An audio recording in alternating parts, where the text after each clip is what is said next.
今天是讲那个如意宝藏呢，你看这全部做的你们上做的我们全部那个把个大人我们都学嘛，что把对这讲了，就像那真是我这两个人跟参加我对就像了也了，因为碰着着了，所以。The answer past, profound, and wonderful Dharma is difficult to encounter in billions of aeons. I now see it here, receive and uphold it, vow to fathom the Tathagata's true meaning, to liberate all beings, thus generate the supreme bodhicitta. Now let us continue with wish-fulfilling treasury. Currently, we have already covered the part on the suffering and happiness of all the animate and inanimate world. We've already covered the nature of samsara. Currently, we are going to talk about the second Vajra point, which is the nature of nirvana.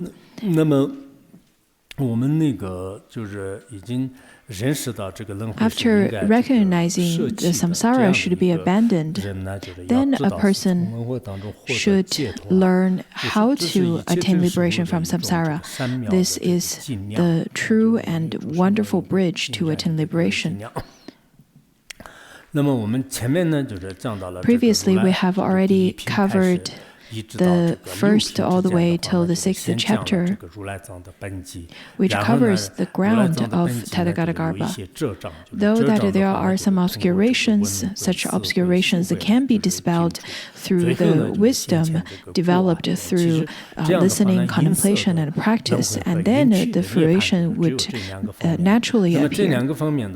In this text, it mainly covers two aspects. One is the samsara that should be abandoned, and then samsara that should be attained. Previously, in the first 6 chapters, we have already talked about the ground as well as how the samsara manifested from the ground.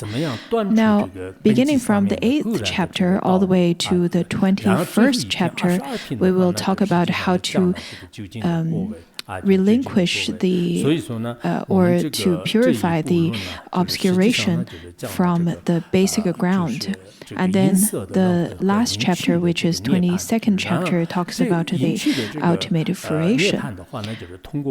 This particular text talks about the two things. The first one is the samsara that should be abandoned, and then nirvana that should be attained. And then it talks about how to attain nirvana through studying, contemplation, and practice. Now, in terms of relying on a spiritual friend, all the way beginning from the 8th chapter, according to the textual outline of Mipa Rinpoche, he started to talk about the second Vajra point, or the second major outline. That is, the nature of nirvana is or should be attained. And then he continued to talk about the path that could lead to the pure nirvana, and then the pure fruition that comes at that is the result of it. In terms of the path, there are two aspects. The first one is the actual path, and the second one is how to practice on the path. The actual path has 3 aspects too, which is the studying, contemplation, and practice. Over here in the studying, which is the most important part, talks about the object of listening and then how to listen, the actual listening. In the listening part, it talks about how to rely on the spiritual guide, how to rely on a qualified teacher, and then how to part from those vicious ones, or the kind of people who would implement negative influence upon you. So this particular part is quite important. In general, the wish-fulfilling treasury talks about 2 major things. One is the samsara that should be abandoned, and second one is the nirvana that can be and should be attained. If you want to attain nirvana, then you have to attain it through listening, contemplation, and practice. Where can you listen, or whom should you receive the teachings? Then we need to understand that we need to rely on a qualified teacher, a spiritual guide. But such a spiritual guide is not just someone randomly. Rather, the spiritual guide has to be qualified and has to meet certain characteristics. So that is what we're studying in this chapter. The shloka goes to cross the samsaric ocean of suffering, one should rely on the teacher, that is the captain. Since we are currently drowning in this bottomless ocean of samsara, it is limitless, bottomless, it is without any hope.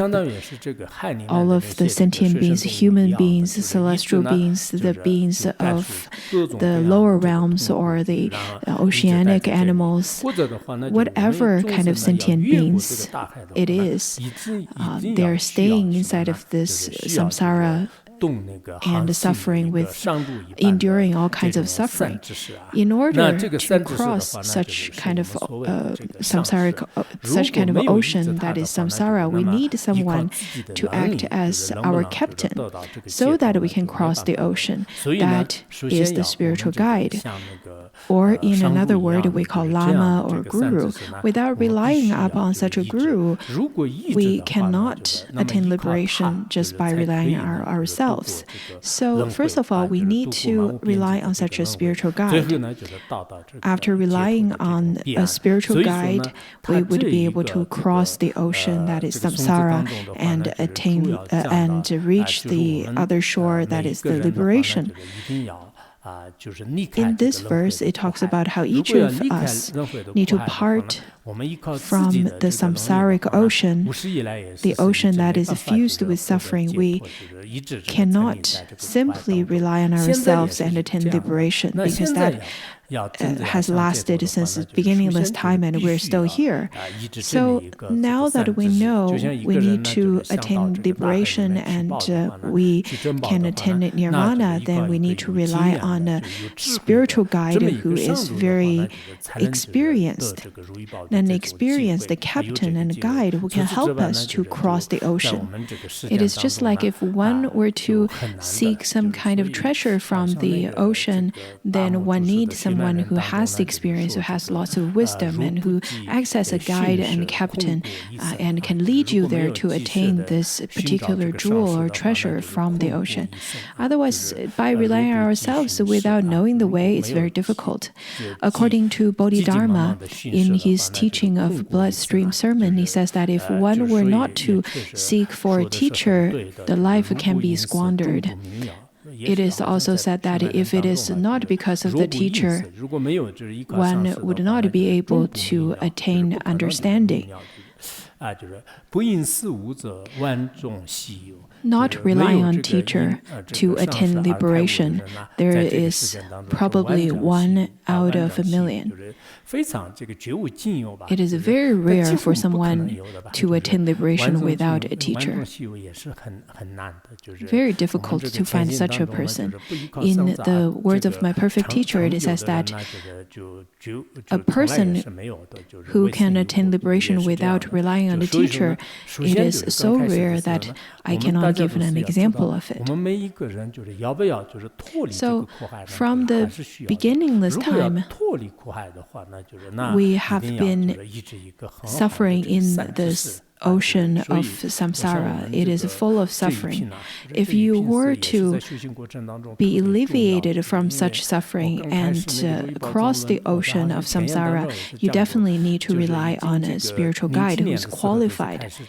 This particular chapter is extremely crucial. Back in 2003 or 2004, I finished translating the first edition, first draft of the Wish Fulfilling Treasury. But at that time, I didn't really get time to give teachings on it. However, I really felt that this particular chapter is so crucial that I need to print it out into a small brochure just on this particular chapter to give teachings to the students. Because without relying on a spiritual guide, without knowing how to rely on a spiritual guide, and without knowing what makes a spiritual guide qualified, then one would not be able to understand true Dharma. For the same reason, we can really understand the important role as a Dharma teacher by applying our worldly knowledge. For example, if you want to learn how to drive, and if you want to learn anything, really, if you don't rely on a good teacher, then how could you understand what to do? Similarly, if you don't understand the purpose of a spiritual guide, if you do not understand what is the qualification of a spiritual guide, then you would not be able to cross the ocean of samsara. So you need to find a teacher who is very qualified and experienced, just like the captain on the ocean. I believe many of you over here are quite clear on that. If you had not met a qualified teacher, you would still be very much drowning in the samsara. In terms of explaining on the different characteristics of the spiritual guide and the reasons of relying on spiritual guide, there are three aspects. The first one is characteristic, which has 7 characteristics.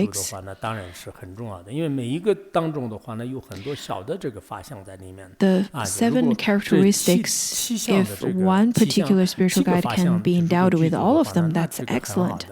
But even if not, if you can be endowed with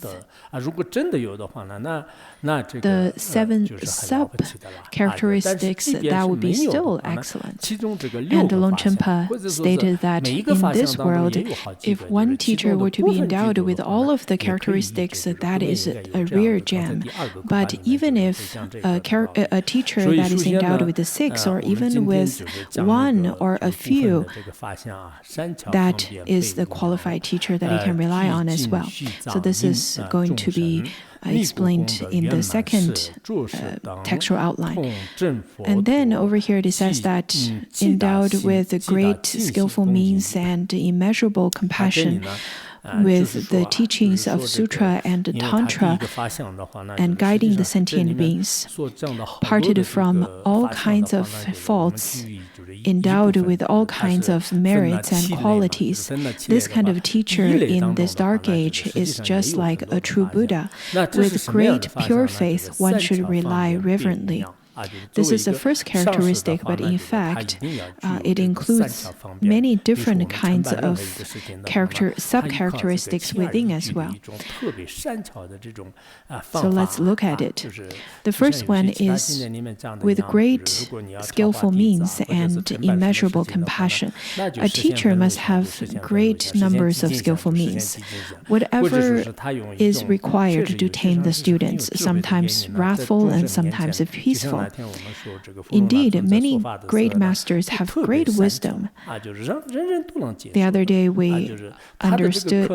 when we studied the Shrangama Sutra and talked about Purna, Venerable Purna, Venerable Purna definitely was a great example of being extremely skillful, and his teaching, his explanation can be understood as well as accepted by everyone.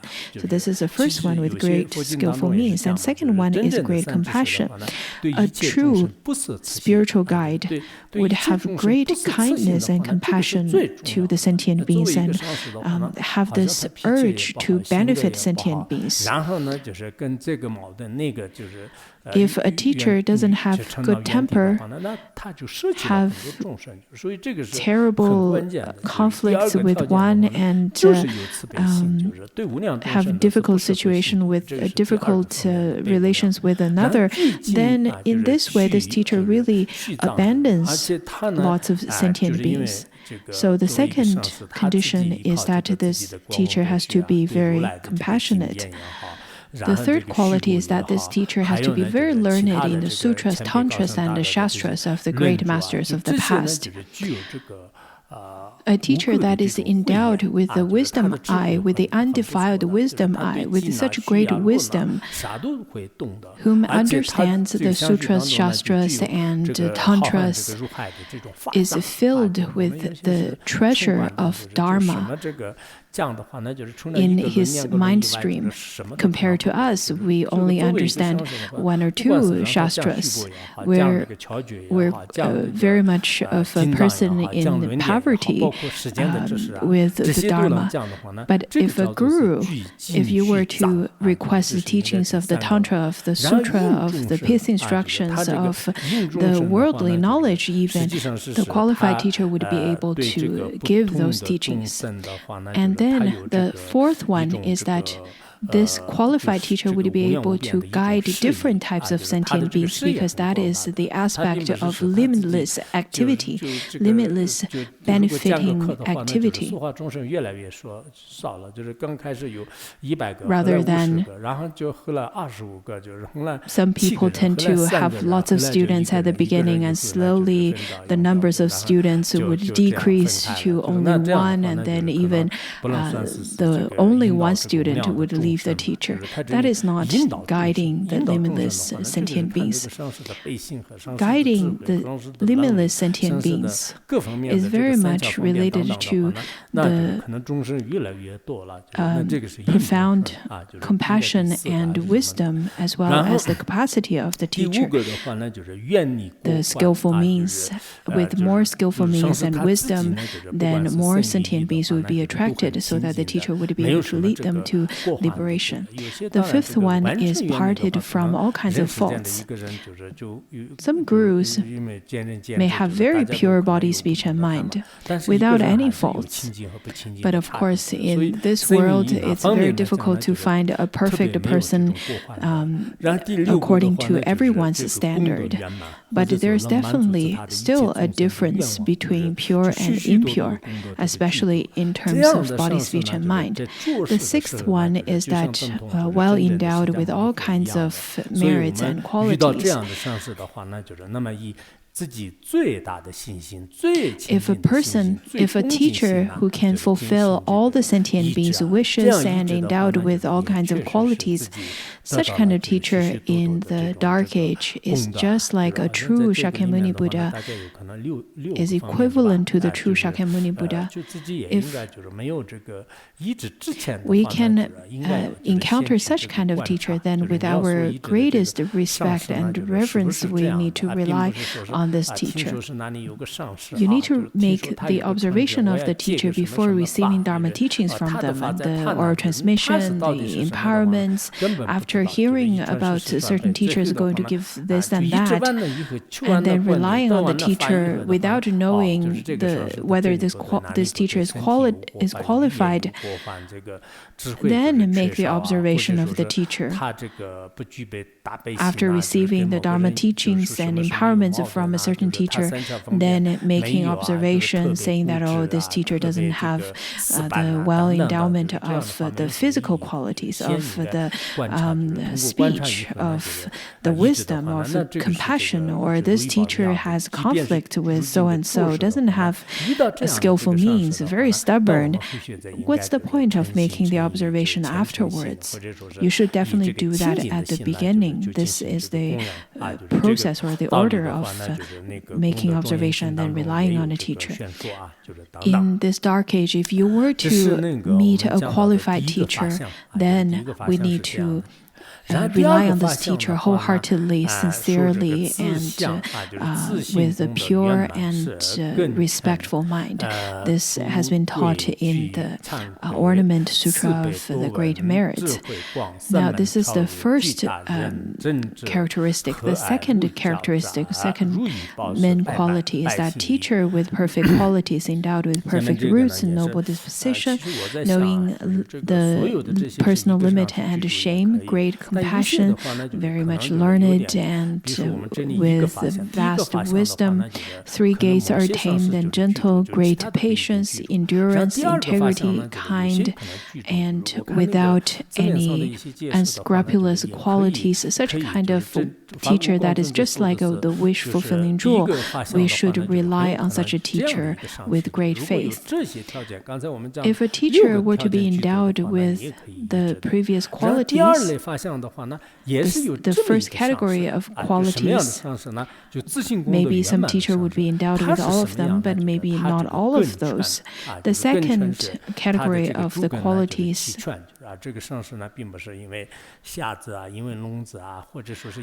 describes the kind of teachers who is endowed with the perfect roots, perfect physical qualities. This teacher is not blind, not deaf, not mute. Then this kind of teacher can be relied. Of course, there are exceptions throughout history. There were teachers who were not exceptionally beautiful or handsome, nor having the perfect qualities in terms of their roots, their physical qualities. But usually, if a teacher couldn't read through the eyes, couldn't hear through the ears, and constantly get very much confused, then that could make people surrounding them being quite struggling with the situation. When a teacher gets old, those situations would manifest. But at the beginning, if you were to rely on such a teacher, then it would be quite difficult for you. That's the first one. And then the second quality is that the teacher has to have noble dispositions and has knowing what is the personal limitation and knowing what is shameful. These two should be combined together, because if one were to have noble disposition, then naturally the person would know what is their principle and what are their limitations or the limits that they should not break.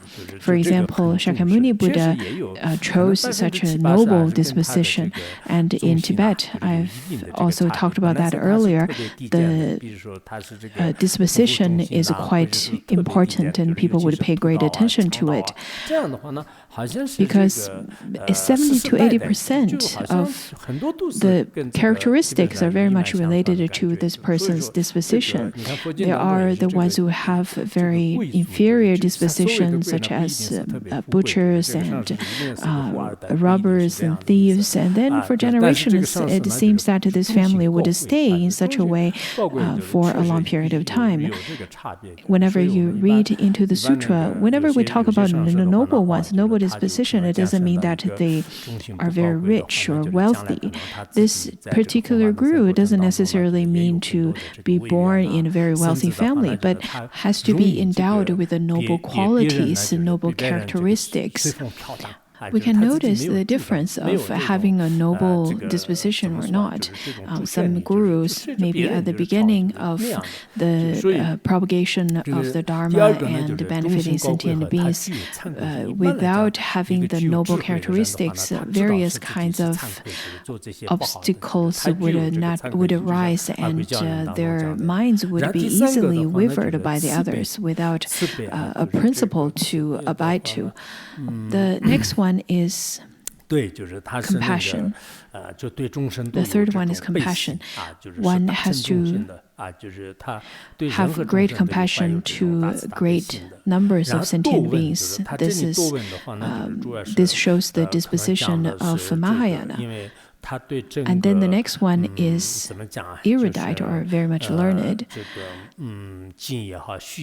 Let it be sutras, shastras, and tantras.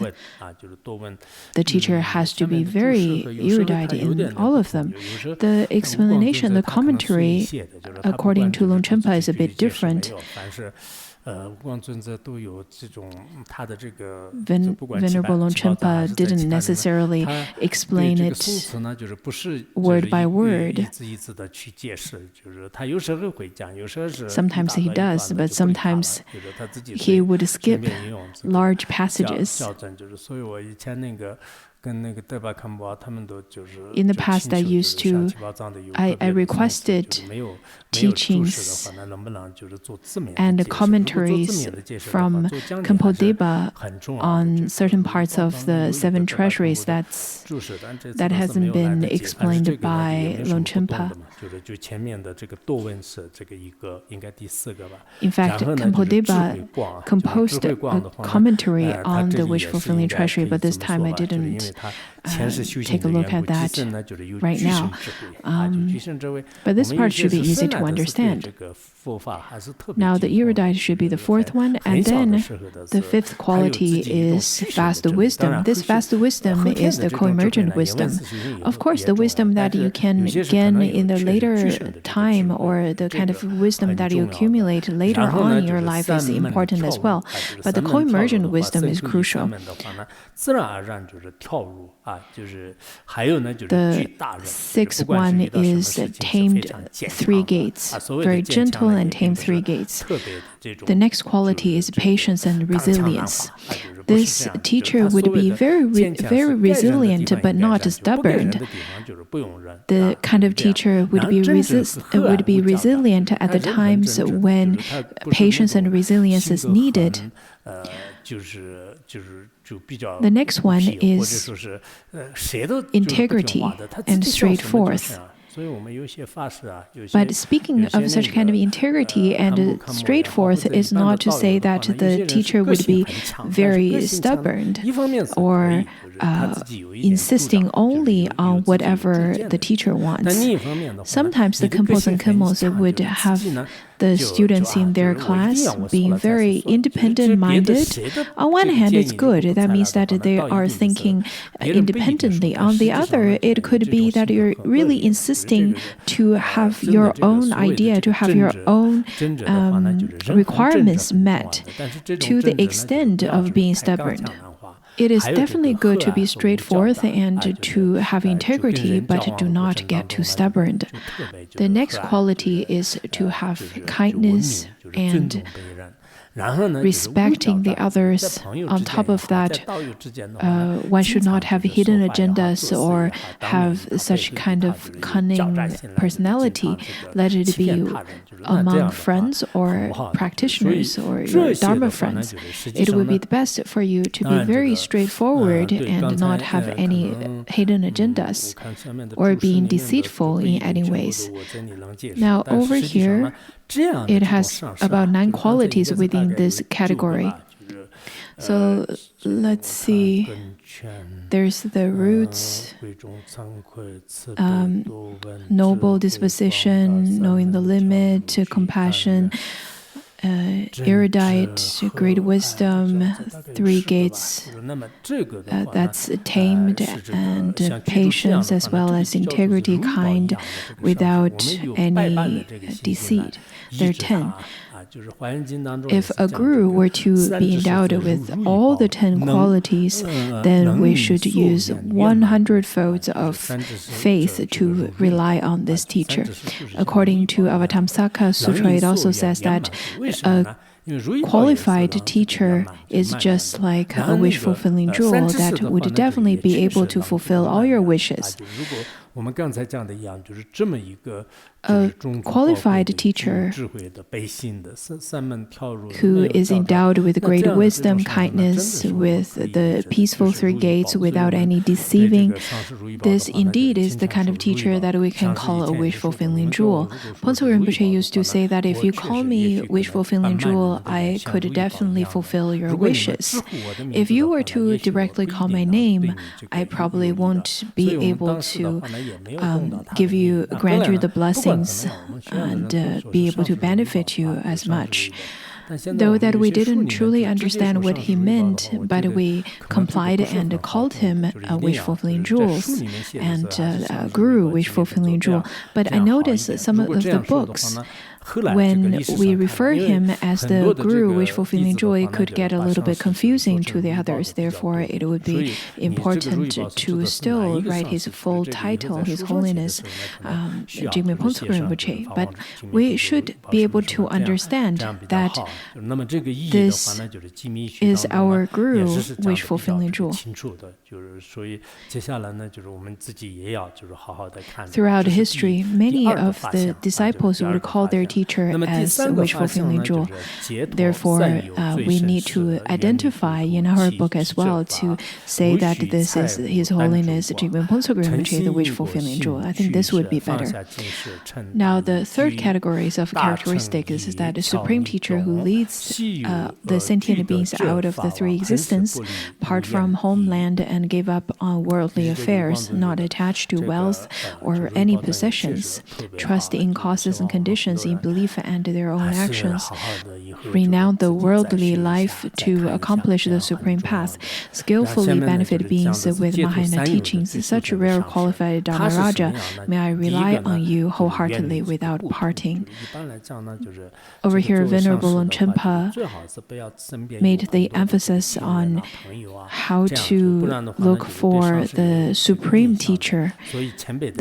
One of the foremost quality is that the teacher whom could lead us to be liberated from the three existence should part from his own homeland.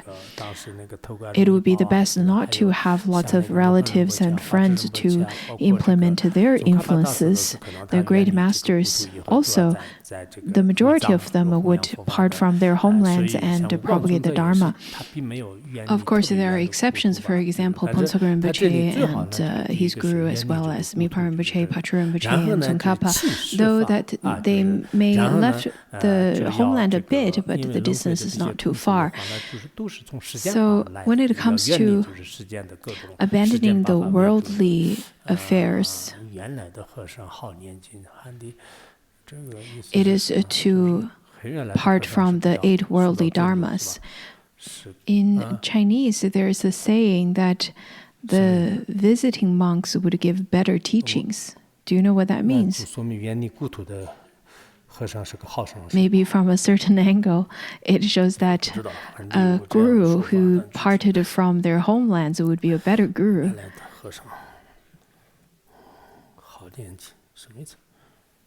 What's the original meaning of that?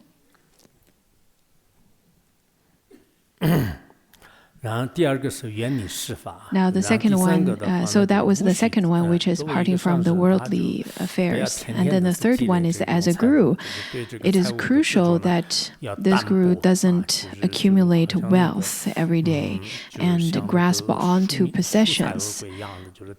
It would be essential for a guru not to behave like a hungry ghost and accumulate wealth and accumulate possession. That is definitely not good. So the second one is apart from. So the first one is parting from the homeland, second one parting from worldly affairs, and the third one parting from wealth.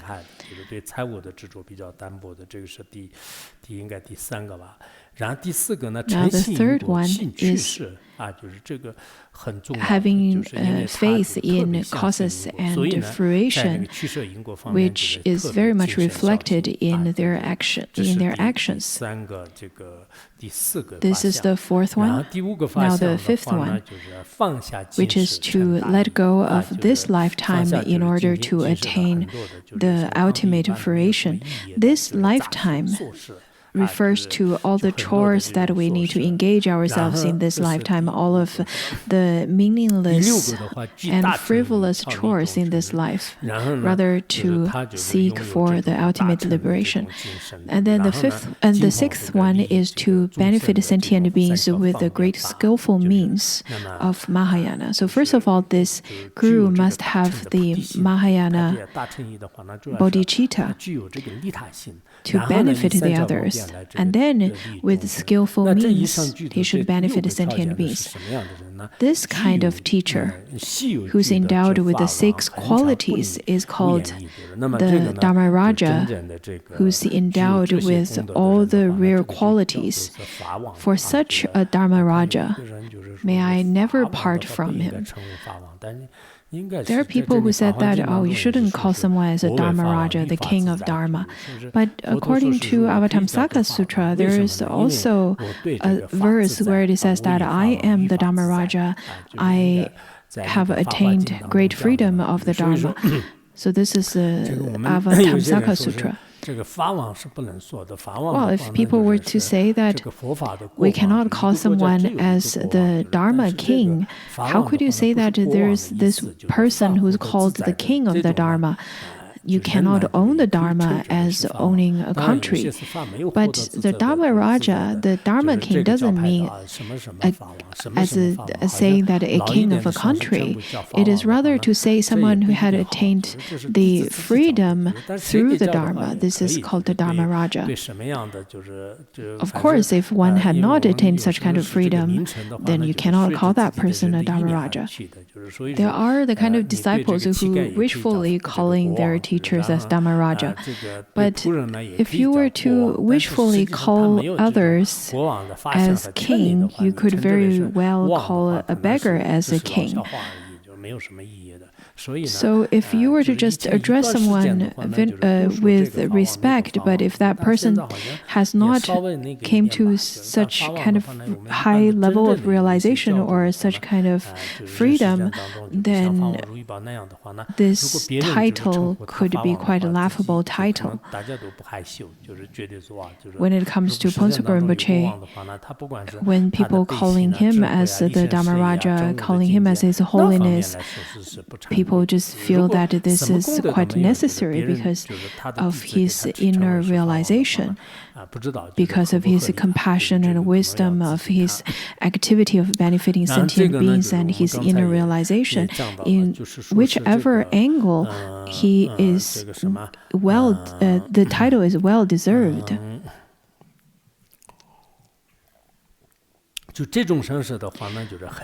Anyhow, for this kind of teacher who's well endowed with all the previously stated qualities, that we should rely on such a teacher without doubt and wariness. Previously, we have already covered the 6 kinds of qualities. Through these type of teacher who parted from the hometown and not having any grasping towards the worldly dharmas and worldly affairs, and do not have any grasping towards the worldly wealth, and very careful with the causes and fruition, have already seen through and renounced the worldly affairs, at the same time trying his very best to benefit sentient beings. Though out of the 6 qualities there is no mentioning of wisdom and pure precepts, but this is probably one particular category of the qualities of the teachers. There are definitely teachers like that in this world. They may not place all of their emphasis on studying contemplation and practice, but their activities, their actions are very much to benefit the sentient beings, which is the most crucial. However, they would not pay attention to, or they would not have lots of grasping to their own possession, to their own wealth. This is very important to be a teacher, because at the time of protecting your own wealth, there are lots of actions that could be violating the Dharma teaching. So to have the mind of benefiting sentient beings, on the other hand, not to grasp on the wealth, that's quite important. I remember that in the biography of Padmasambhava, when the king of Tibet at that time sent a group of people to make offering of this gold dust, gold glitter to Padmasambhava. And then at that time, Padmasambhava scattered the gold in the valley, and the people went there felt that what a shame that there's such a waste of the gold. But Padmasambhava right away, after knowing that, used his miraculous power to take the gold back from the ground and said that this gold dust, this gold glitter is nothing. Do you have any other more precious things to make offering to me so that you can request for the teachings? And then the people who were sent there said that we may not have anything else, but we have the pure-heartedness and wholeheartedness to rely on a spiritual guide. And then Padmasambhava said that that is the most noble if you were to make offering with your body, speech, and mind. And for that reason, I will come to teach in Tibet. Now, the fourth aspect, which is with extensive knowledge and make auspicious connections, such a teacher who is very much well-versed in all kinds of teachings. They are extensive in listening and contemplation as well as understanding the teachings. Now, this is the fourth category of the spiritual teacher. The first quality is knowing the teachings well. According to commentary, over here it says that the main characteristic is to know the teaching and realize the teaching as well. Later, there is the specific teachings where it says that there is the great listening and contemplation. Since this particular type of spiritual guide has great wisdom, is very well versed in the Vidyas, in the teachings of the Dharma, including the Buddhist logic or Madhyamika or Abhidharma or even medicine, well versed in the worldly and transmundane knowledge. It is quite crucial for a guru to understand all kinds of knowledge. If you were to only know how to give teachings on the precepts, other than that, you would not be able to give teachings on the others. That would be difficult to tame the sentient beings. However, you do need to have one special area too. If you were to know other areas of knowledge at the same time, have a specialty, that's wonderful. I often contemplate about all the qualities of Phuntsog Rinpoche as well as Khenpo Deba, though Khenpo Deba doesn't have such great fame, but he seems to know everything, the 5 treatises, the Sutrayana, Mantrayana. He even knows the crafts and craftsmanship, such as painting and making the Buddha statues and how to chant sutras. He knows about everything. That really shows that the teacher knows all the teachings, all the Vidyas. And then after this general teaching, there's the explicit explanation on the listening and contemplation of the Sutrayana and Mantrayana, as well as all the schools of teachings. So the teacher knows all kinds of teachings from different angles, from different schools, from the different sects, and they are very well versed and could explain about the different teachings, the verses, and the meanings. On top of that, they have the view that is surpassing the others as well. Let it be the view of Madhyamika or of the Vajrayana. In terms of the action, their action will be very much based in the Pratimoksha vow. Of course, the actions of the bodhisattvas would be the best and would uphold the great view. But sometimes people really like to slander the others. And there are lots of internet trolling, I heard, out without any base, and they would attack on different teachers. There are such kinds of activities nowadays. I've heard that there has been some negative reviews about traveling to Larungar.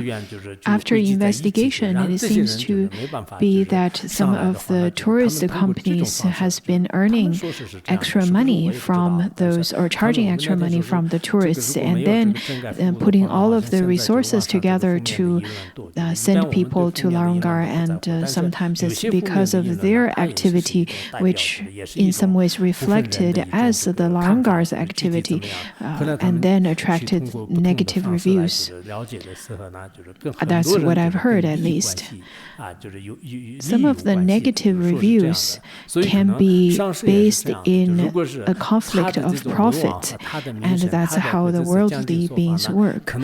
Those negative reviews work the same way when it comes to the gurus. When it comes to the guru's reputation or fame, there are people out of their personal benefits would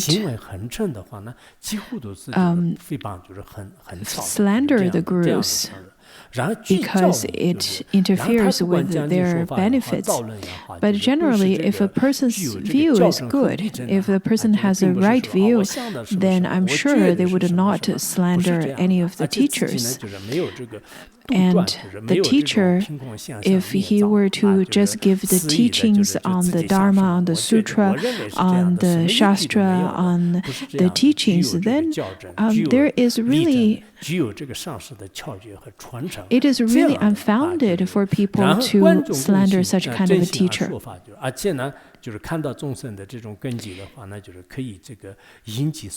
On top of that, this kind of teacher with great wisdom, with lots of pith instructions as well as oral transmissions, can expound the teachings to the audience based on their capacity, would be able to teach according to the different capacities of the sentient beings in a variation of situations. Because the sentient beings have very different leanings and very different capacities. For example, some may like profound, some may like the easy teaching, some may like the stories, some may like the logical analysis. It's very difficult to give teachings to all sentient beings that they will all enjoy. Therefore, such kind of teacher who can give teachings to different sentient beings with different capacity can be called a teacher with the wisdom eye that could lead the sentient beings onto the path of the Bodhi. With his wisdom eye, wisdom view that differentiates what is the correct Dharma, what is not the correct Dharma, what is rather the obstacles and sidetracks. Such kind of teacher would be able to differentiate it. With this kind of teacher who can lead the sentient beings onto the path of liberation, such kind of teacher with the genuine wisdom eye, we should rely on this teacher with great reverence. This is the fourth category. Now let's look at the fifth category. The teacher with lineage and blessings first has to delight his or her teacher and then upholds the lineage, receives the mind treasure and hearings of the Dharma teachings, preserves the tradition, carries the two beneficial activities, diligently attain the city, the great clouds, transform others' minds and leading them onto the path of liberation with the pure vows and continued to pass down the teachings of sutras and tantras. Such kind of great wise ones is considered as the teacher that we can revere on top of our heads. At the time of translating it, I thought that this is very similar to the description of Pontsog Rinpoche, though each category can be very different to describe different teachers. But why would I say that this one's very similar to Pontsog Rinpoche? It is because he has the lineage teachings as well as pass down the blessings of the lineage. It's easy to see whether the teacher has blessings or not. There are the ones who, though well liked, but their blessings are not that strong enough to change the mind stream of the sentient beings. But there are some teachers, through their skillful means and through their past aspiration or through some very special and supreme blessings, definitely you can see that they're endowed with some exquisite and some unusual ways of taming the sentient beings. Such kind of teacher first needs to delight the lineage teacher, the lineage master, to his own guru by making offerings, the 3 types of offerings. And to delight the guru, if you were to be able to delight the guru every day, that would be really wonderful. And if you were to create all kinds of difficulties and make the teacher feel rather very unpleased every day, that would destroy lots of the auspicious coincidence. So the first one is to delight the guru and then uphold the lineage by receiving the Dharma teachings in both ways, which is understanding the mind treasure, and then the other one is through the hearing.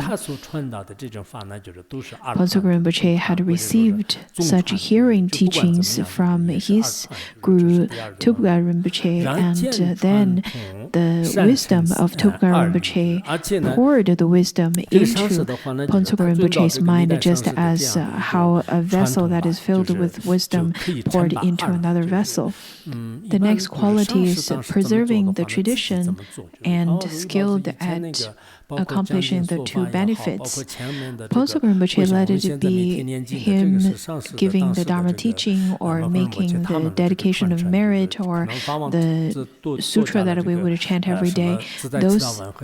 All of those chantings and the way that it's being carried out are all passed down from Mipa Rinpoche. There's only that Pontsog Rinpoche added Wangdu chanting at the beginning, and there's a little bit of more chanting added in, but other than that, all the traditions of chanting that we use nowadays has been passed down from Mipa Rinpoche. Unlike how nowadays there are people would think that, oh, no, my teacher's way of chanting or my teacher's way of teaching is not very good. It's too traditional. I need to reform it. I think this kind of reformation sometimes is good, but sometimes it's not very necessary to keep changing those traditions either. Last year, I went to the Poyo Monastery. The Buddhist Institute over there had used the same layout and the same wording of the graduation certificate that's being used 20 years ago from Pinro Rinpoche. The certification of Khenpos and their awards are exactly the same. I said that, why is it everything are exactly the same from 90 years ago, from the 90s when I first came here, and they told me that everything is exactly the same. The classes that was taught by Pinro Rinpoche, Dzongsa Khyentse Chukyi Lodro, Dudrom Rinpoche, so all of those kinds of teachings and the way that it's been taught, the curriculum are exactly the same. So every generation of the Khenpos had passed down those traditions. When it is your turn to build centers and to give teachings, I think you should also pass down our tradition. Though sometimes maybe chanting in different language would not be the very convenient way to tame the beings, then you could use a different language. But other than that, in terms of the format, in terms of the content of the chanting should be exactly the same. After the passing of Pontsog Rinpoche, we only added a supplication to the longevity of Lama Minto. Other than that, we didn't add or change any of the format at all. Pontsog Rinpoche carried out the 2 benefits according to the tradition of his Lama. So this is the third aspect. And then the next one is diligently engaging in practice to attain the clouds-like city. The next one is to transform others' minds. because of the blessings from the lineage masters, the guru would be able to transform others' minds. This is quite crucial, and that is where the major difference lies, because some of the gurus, though not speaking much, but those words are very powerful and could convince people and persuade people to transform their mind, compared to those people who are maybe quite eloquent but doesn't have any of the power to transform others' minds. Ponzo Rinpoche, for example, whenever he speaks in the class, it definitely would linger in your mind for a long period of time, and even just one word or one particular teaching, this is to transform others' minds. And then the fifth one is to guide the sentient beings onto the path of liberation. We don't need to talk too much on that. Through the various kinds of skillful means, the teacher would be able to guide innumerable sentient beings onto the path of liberation, let it be the Han Chinese, the Tibetan, or other sentient beings. The eighth one is pure vows. The pure vow that is just like the golden thread that's been passed down from the lineage teachers has never been tinted by the violation of the vows at all. A person who upholds such a kind of a pure vow with great wisdom and such kind of accomplished master is called the auspicious protector of beings. For these kinds of teacher, as the later generation of students, we should definitely use our purest mind and with great veneration to revere this type of Lama. I remember from resting the mind, there are 8 verses. Longchenpa said that this verse is according to Gomarantha Rinpoche, his teaching. On top of that, there is the pure lineage and the clouds of blessings. So he added one of them, and then it becomes 9 characteristics. Now, when it comes to the pure lineage and blessings, the lineage is the format that we uphold, such as chanting and all of those kinds of format. And when it comes to blessings, it is very much related to your own faith.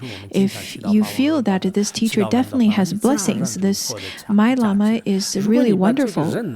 Upon knowing that and constantly thinking of that, then naturally you would be able to receive the blessings.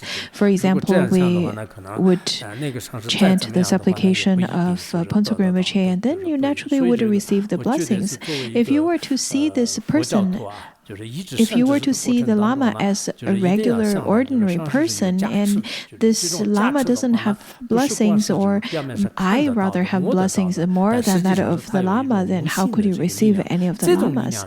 Whenever you think of the blessings of the teacher, it is not something substantial. Rather, it is a power, a force that would be able to transform your mind and would indeed lead you to receive the siddhis. If you were to have faith in such a way, then you would be able to have the dependent arising of receiving the blessings naturally and spontaneously.